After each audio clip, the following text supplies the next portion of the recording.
আসসালামু আলাইকুম। কেমন আছেন সবাই? আশা করছি আল্লাহর অশেষ রহমতে বেশ ভালো আছেন, সুস্থ আছেন। আমরা আলহামদুলিল্লাহ বেশ ভালো আছি। নতুন আরেকটি ভিডিও নিয়ে আপনাদের মাঝে হাজির হয়েছি। আমার নতুন ভিডিওটিতে আপনাদের সবাইকে স্বাগত জানাচ্ছি। এই যে সকাল থেকে ভিডিওটা শুরু করেছি, এখানে ডাইনিং টেবিলটা ক্লিন করছি। তো ডাইনিং টেবিলটা সম্পূর্ণ ক্লিন করে তারপর সকালে নাস্তা বানাবো। এখানে আগে চেয়ারগুলো পরিষ্কার করে নিচ্ছি। চেয়ারগুলোর যে নকশাগুলো আছে এগুলোর ভিতর দিয়ে প্রচুর পরিমাণে ধুলা পড়েছে, তো এগুলো আমি ভালো করে পরিষ্কার করে নিচ্ছি। আমার প্রিয় আপুরা যারা ভিডিওটি দেখা শুরু করেছেন, চাইলেই ছোট্ট একটা লাইক দিয়ে আমার সম্পূর্ণ ভিডিওটি দেখতে পারেন। ডাইনিং টেবিলের যে চেয়ারগুলো আছে চেয়ারগুলোতে কিন্তু খুব অল্প নকশা, ডিজাইনগুলোর ভিতরে আমি কাপড় দিয়ে খুব ভালোভাবে চেয়ারগুলো মুছে ফেলছি। অল্প নকশা যেরকম আমার পছন্দ, তো অন্যদিকে আরেকটা সুবিধা হয়েছে যে বেশি নকশা হলে কিন্তু সেটা ক্লিন করতেও ঝামেলা। চেয়ারগুলো খুব অল্প নকশা হওয়াতে কিন্তু আমার কাজটা অনেক কমে গিয়েছে, তো খুব তাড়াতাড়ি চেয়ারগুলো মুছে ফেলতে পেরেছি। এরপর এই যে টেবিলের নিচে যেই ডিজাইনটা ছিল সেটার উপর কিন্তু অনেক ধুলা পড়ে। টেবিলের নিচে যেই পাটটা আছে এই পাটটা কিন্তু পরিষ্কার করতে আমার কাছে একটু ঝামেলা মনে হয়, যেহেতু হাতটা নিচে দিয়ে তারপর পরিষ্কার করতে হয়। টেবিলের নিচের যেই পাটটা আছে সেটা বাদে কিন্তু সম্পূর্ণ টেবিল প্রতিদিনই পরিষ্কার করা হয়। দেখা যায় কি যে টেবিলের নিচে যে পাটটা আছে সেটা মাসে একবার পরিষ্কার করা হয়। টেবিলের উপরে যেই ট্রেটা ছিল সেটা পরিষ্কার করে আবার এই যে গুছিয়ে নিয়েছি।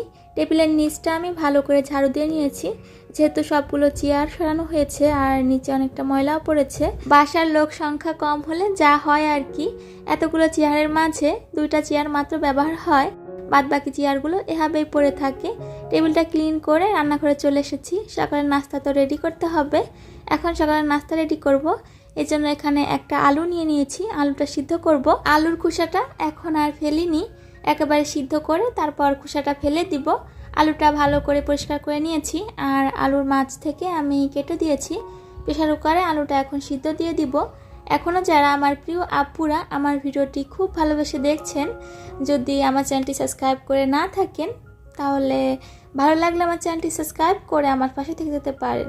যেসব প্রিয় আপুরা অলরেডি এই কাজটি করে ফেলেছেন আপনাদের সবাইকে জানাই অসংখ্য ধন্যবাদ। এখানে ভাতের ভিতর পানি দিয়ে পান্তা ভাত করে নিচ্ছি। এই গরমে সবার ঘরে ঘরে সকালে পান্তা ভাত, তা আমার বাসায় কেন থাকবে না, তা আজ আমি নিজেও করে নিলাম পান্তা ভাত। আর আমার ছেলে এভাবে পানি দেওয়া ভাত দেখে বলছিল, পানি ভাত রান্না করছো তুমি মা। এদিকে কয়েকটা শুকনা মরিচ ভেজে নিচ্ছি আলু ভর্তা করার জন্য। আমার কাছে শুকনা মরিচ দিয়ে আলু ভর্তা খুব বেশি ভালো লাগে। এদিকে ডিম ভেজে নিচ্ছি, তো ছেলের পছন্দ মতন ডিম ভাজি করব ছেলের জন্য, আর আমার পছন্দ মতন আমার জন্য। এখানে আগে ডিম পোচ করে নিচ্ছি, তারপর পেঁয়াজ আর কাঁচামরিচ দিয়ে নিজের জন্য ভাজি করে ফেলবো। পান্তা ভাত দিয়ে পেঁয়াজ এবং কাঁচামরিচ দিয়ে ডিম ভাজি খুব বেশি ভালো লাগে। তবে লাস্ট কবে খেয়েছি আমার কিন্তু সেটাও মনে নেই। আমার খুব বেশি পান্তা ভাত খাওয়া হয় না। আমার ছেলে কিন্তু এখনও পান্তা ভাত খায়নি, আজই প্রথম সে পান্তা ভাত খাবে, তো তার কাছে কিন্তু বেশ ভালো লেগেছিল। এখানে পেঁয়াজ, কাঁচামরিচ এবং সামান্য পরিমাণে লবণ, ডিম দিয়ে ভালো করে ফেটিয়ে নিয়েছি। এখন ভেজে নিচ্ছি। ইদানিং যে পরিমাণে গরম পড়ছে, সকালের নাস্তায় পান্তা ভাতই সব থেকে ভালো খাবার আমার কাছে মনে হয়। তবে এই যে পান্তা ভাতের আয়োজন করছি সকালের নাস্তার জন্য, এই পান্তা ভাতের আয়োজন করতে গিয়ে আমার অনেকটা সময় লেগেছে। সাধারণত দেখা যায় কি যে সকালে যে নাস্তাগুলো বানায় সেই নাস্তা বানাতে যতটুকু সময় লাগে তার থেকে দ্বিগুণ সময় লেগেছে। আলু ভর্তা করো, আলু সিদ্ধ করো, ডিম ভাজি করো, এগুলো করতে গিয়ে দেখা গিয়েছে যে অন্য সব দিনের সাধারণ নাস্তার থেকে সকালের নাস্তায় পান্তা ভাত করতে গিয়ে আমার খাটুনিটাও বেশি হয়েছে। এত বেশি খাটুনি করে বুঝতে পারলাম যে অসাধারণ নাস্তা এটা, পান্তা ভাত, আলু ভর্তা, ডিম ভাজি। এদিকে আলুর উপরের খোসাটা ফেলে দিয়েছি, পেঁয়াজ কেটে নিয়েছি, আর শুকনা মরিচ তো আগেই ভেজে নিয়েছিলাম। এখনই তো এখানে বাটনায় শুকনা মরিচ গুঁড়া করে নিব, সেই সাথে পেঁয়াজগুলো হালকা থেতো করে নিব। এখানে আমি পরিমাণ মতন লবণ দিয়ে দিয়েছি। লবণটা দিয়ে এখন আলুটা দিয়ে আমি আলুটা ম্যাশ করে নিব। রোজার আগের একটা ভিডিওতে আমি এই বাটনাটা দেখিয়েছিলাম, তো সেখানে আমি শুকনা মরিচ গুঁড়া করছিলাম। আমার আপুরা সেটা দেখে বলছিলেন যে আমি রংপুরের কিনা, রংপুরের হলেই বাটনা ব্যবহার করতে হবে। আমি কিন্তু রংপুরের না, তাছাড়া আমি যে এলাকার তারা হয়তো এই বাটনা চিনেই না বা দেখেইনি কখনো। তবে এটুকু বলে রংপুরবাসীকে বাহবা দেওয়া যায় যে তারা খুব সুন্দর একটা জিনিস তৈরি করেছে এবং তারা ব্যবহার করছে।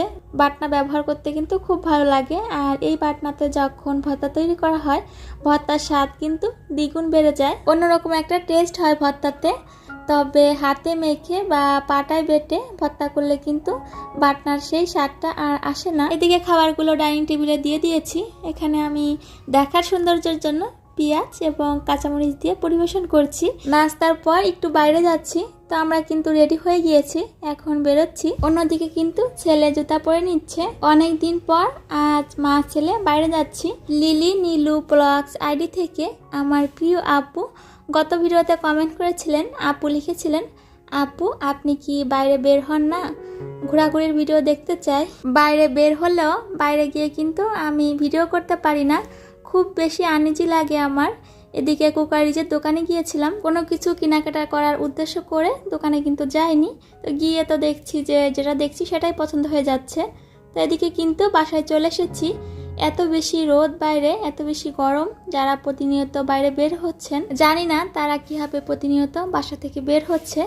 বাসায় থাকছি, বুঝতে পারছি না যে বাসায় আছি, এত বেশি গরম।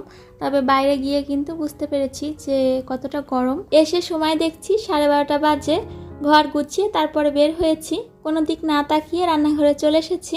এসেই ভাত বসিয়ে দিয়েছি যে তাড়াতাড়ি করে রান্নাটা শেষ করতে হবে। এদিকে অ্যারারুট জাল করে নিচ্ছি। এদিকে ডালগুলো ভিজিয়ে রেখে গিয়েছিলাম যে আস্তে আস্তে দেরি হয়ে যেতে পারে। ডালটা কিন্তু খুব সুন্দরভাবে ভিজে গিয়েছে। ডালগুলো ধুয়ে ডালের পানিটা রেখে দিয়েছি, গাছে দিয়ে দিব। এদিকে কিন্তু অ্যারারুটটা জাল করে নিয়েছি, এটা পানি দিয়ে তারপর চাদরে দিয়ে দিব। চাদরগুলো বাইরে বের হওয়ার আগেই ওয়াশ করে রেখে তারপর গিয়েছিলাম। ডালটা এখন সিদ্ধ বসিয়ে দিচ্ছি। এখানে কাঁচা মরিচ, হলুদ এবং লবণ দিয়ে আর দিয়েছি পরিমাণ মতন পানি। তো এগুলো দিয়ে সিদ্ধ করে নিব। আম দিয়ে আমের টক ডাল রান্না করব, এই জন্য কিন্তু এখানে আমি কিছু ফ্রোজেন আম দিয়ে দিয়েছি। এখন এটা সিদ্ধ করে নিব। চুলায় ডাল এবং ভাত বসিয়ে দিয়ে এদিকে চাদরে অ্যারারুট দিয়ে দিয়েছি। দুইটা চাদর একসাথে ওয়াশ করেছি। এখানে যে চাদরটা আছে এই চাদরটায় অ্যারারুট দেইনি। এই চাদরটা এমনিতেই ভারী, দেখা যাবে কি অ্যারারুট দিলে আরও বেশি ভারী হয়ে যাবে।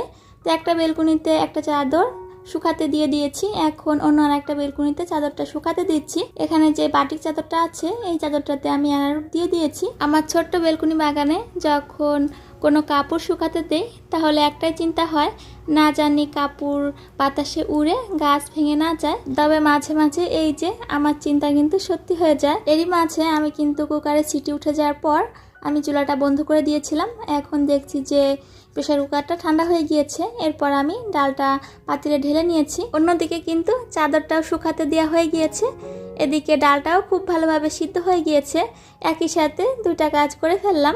এখন এখানে আম ডালটা বাগার দিয়ে দিব। গতদিন যে আম ডাল রান্না করেছিলাম আমার ছেলেটা খুব বেশি পছন্দ করেছিল, এই জন্য আজও রান্না করছি। এখানে রসুন কুচি এবং পেঁয়াজ কুচি কিছুটা সময় ভেজে নিয়েছি। এরপর এখানে পাঁচফোড়ন দিয়ে দিয়েছি। একটা সময় এই যে পাঁচফোড়ন তারপর জিরা এগুলো ডালে একদমই আমি পছন্দ করতাম না, এখন ভালো লাগে। এদিকে আমি রসুন পেঁয়াজ এবং পাঁচফোড়নটা একটু ভেজে তারপর ডাল দিয়ে দিয়েছি।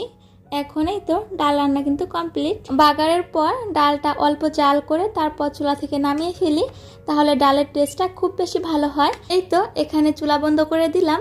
এদিকে মশলার জারে শুকনো মরিচের গুঁড়া শেষ হয়ে গিয়েছে, তো এখন জারটা রিফিল করে নিচ্ছি। বাইরে গিয়েছিলাম, সংসারের জন্য কিছু কেনাকাটা করেছি, সাথে বাজারও করেছি।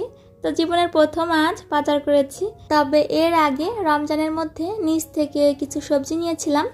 এই তো এখানে মাছ ভাজি করে নিব, এর জন্য এখানে দিয়েছি শুকনো মরিচের গুঁড়া, তারপর দিয়েছি হলুদ গুঁড়া এবং পরিমাণ মতন লবণ। যখনই আমি মাছ ভাজি করি একটু করে শুকনো মরিচের গুঁড়া দিতে হয়। ভাজির সময় যদি শুকনো মরিচের গুঁড়া না দেই তাহলে আমার ভালো লাগে না, তাছাড়া দেখতেও কিন্তু ভালো লাগে না। মাছটা ভাজি করার পর এখানে লবণ, হলুদ এবং শুকনো মরিচের গুঁড়া দিয়ে মাছটা ভালো করে মাখিয়ে নিচ্ছি। এটা হচ্ছে পোয়া মাছ, সাগরের মাছ। সাগরের মাছ যখনই রান্না করি তখন আমি ভেজে রান্না করি। মাছটা ভাজি করার জন্য এখানে চুলায় একটা কড়াই দিয়ে দিয়েছি। এখন পরিমাণ মতন তেল দিয়ে দিচ্ছি। মাছটা ভাজি করে তারপর রান্না করব আলু দিয়ে। সব সময় যে সবজি কেটে রেডি করে তারপর রান্না করতে বসি সেরকমটা নয়, মাঝে মাঝে কিন্তু রান্নাটা বসিয়ে দিয়ে রান্নার মাঝে মাঝে অনেক কিছু কেটে ফেলি। আজ যেরকম তাড়াহুড়া করে রান্না করছি, মাছ ভাজতে দিয়ে তারপর কিন্তু আলু কেটেছি, পেঁয়াজ কেটেছি মাছ রান্নার জন্য। আর বাকি থাকলো মশলা তো পেস্ট করা ফ্রিজে আছে, তো সেটা আগেই বের করে রেখেছিলাম। তো এভাবেই চলে। মাঝে মাঝে দেখা যায় যে গুছিয়ে কাজ করতে চাইলেও সময়ের অভাবে করতে পারি না। যখন হাতে সময় থাকে তখন তো গুছিয়ে কাজ করি। এদিকে এই তো এখানে পেঁয়াজ ঝুড়িতে ঢেলে নিচ্ছি।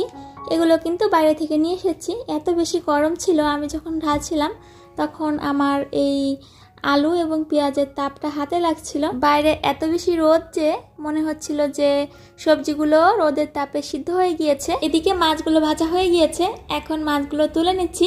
এখান থেকে এক পিস মাছ কিন্তু সরে গিয়েছে, মানে আমার ছেলে এখান থেকে এক পিস মাছ নিয়েছে। আর সে কিন্তু অনেক বেশি ক্লান্ত হয়ে গিয়েছে, বাইরে যেহেতু অনেক বেশি রোদ ছিল। এই তো এখানে মাছ রান্না করার জন্য আমি কিছুটা পরিমাণে পেঁয়াজ দিয়ে দিয়েছি।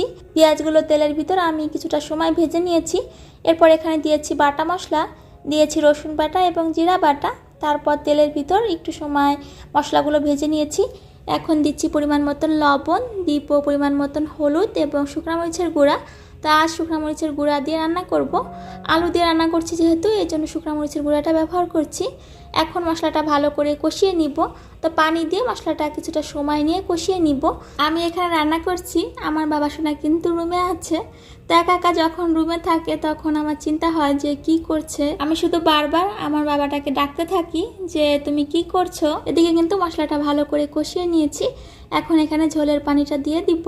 ঝোলের পানি অ্যাড করে দিয়েছি। এরপর এখানে দিব ভেজে রাখা মাছ এবং আলু। তো এগুলো দিয়ে আমি কিছুটা সময় রান্না করে নিব। আলুগুলো না যতক্ষণ সিদ্ধ হয়ে আসছে ততক্ষণ রান্না করে নিব। আলুগুলো আলাদা করে কষিয়ে তারপর রান্না করলে ভালো হতো। অল্প সময়ের মধ্যে রান্নাটা শেষ করতে হবে, এই জন্য এত ঝামেলার মধ্যে যায়নি। এদিকে ঝোলের পানি দিয়ে মাছ এবং আলু দিয়ে তারপর কিছুক্ষণ জাল করে রান্না করে নিয়েছি। এরই মাঝে কিন্তু রান্নাঘরটা পরিষ্কার করে নিয়েছি এবং অনেকগুলো হাঁড়ি পাতিল জমেছিল সেগুলো ক্লিন করে নিয়েছি। এখানে মাছ রান্নাটা কমপ্লিট। এখন বাটিতে তুলে নিব। টেবিলে খাবারটা দিয়ে যখন দুপুরের খাবার খাওয়ার জন্য ছেলেকে ডাকছিলাম, দেখছিলাম যে তিনি ঘুমিয়ে গিয়েছে। তো এত বেশি ক্লান্ত ছিল যে ঘুমিয়ে গিয়েছে। খুব বেশি ঘুম না পেলে সে একা একা ঘুমায় না। মাঝে মাঝে এরকম হয় যে অনেক বেশি ক্লান্ত থাকে, একাই ঘুমিয়ে যায়। প্রতিদিন আমি দুপুরবেলা ঘুমাতে বললেও সে ঘুমায় না। এই তো গরমের ভিতরে ফ্যান বন্ধ করে একাই ঘুমাচ্ছে এখানে। ঘুমন্ত শিশুর মুখে অদ্ভুত এক মায়া থাকে, যে তাকাবে সে মায়ায় পড়ে যাবে।